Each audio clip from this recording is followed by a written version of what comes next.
योग्य किंवा कुशल शासन जर देशामध्ये हवं असेल तर ते कशाला कुशल म्हणायचं, चांगलं शासन कशाला म्हणायचं? तर चांगलं शासन म्हणजे प्रत्येक नागरिक, प्रत्येक व्यक्ती हा सुखी दिसेल किंवा सुखी असेल, समाधानी असेल,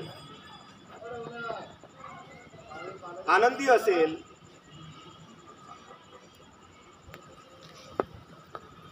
तो व्यक्ती आपल्या घरातील गरजा व्यवस्थित पूर्ण करू शकत असेल,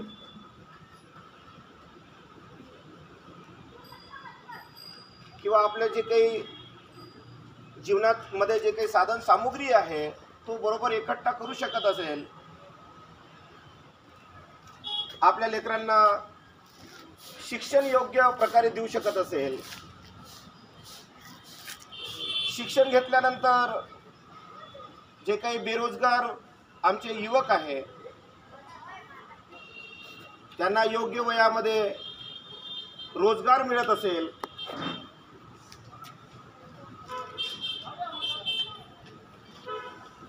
आणि रोजगार जर मिळत नसेल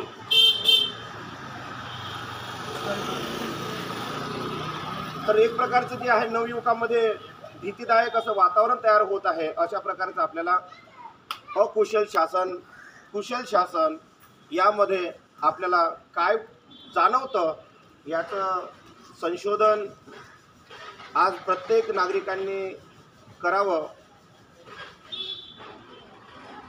कारण अलीकडे आपण बघतोय शासन व्यवस्थेने जे काही शासन आपल्या देशामध्ये करायला आलेत, ज्यांच्या हातात जे आहे शासनाच्या दोऱ्या आहेत, पाय दुखले की बसून जातात, ज्यांच्या हातामध्ये शासन व्यवस्था आहे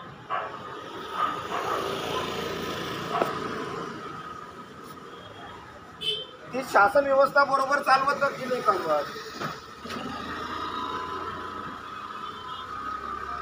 तर आपण बघतोय अग्निवीर सारखी योजना आपल्या देशामध्ये इथल्या शासन व्यवस्थेने सुरू केली. जी अग्निवीर योजना आमच्या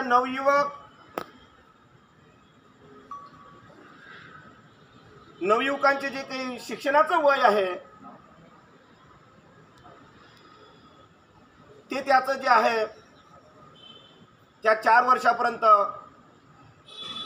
घेतल्या जातं, जे हायर एज्युकेशनचं वय असते, आणि 4 वर्षानंतर हायर एज्युकेशन तो करू शकत नाही आणि त्याला रिटायरमेंट केलं जातं, जे त्याचं वय जे आहे 24 वर्षाचं होत असते, 18 वर्षापासून.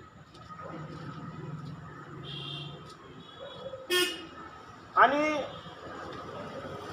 त्या अग्निवीरमध्ये ज्या पद्धतीनं त्यांना बढोतरी मिळायला पाहिजे होती ती मिळत नाही, आणि त्याला 4 वर्षानंतर रिटायरमेंट मिळतं, म्हणजे तो आपलं जीवनही घडवू शकत नाही. याला कंत्राटी पद्धती म्हणतात.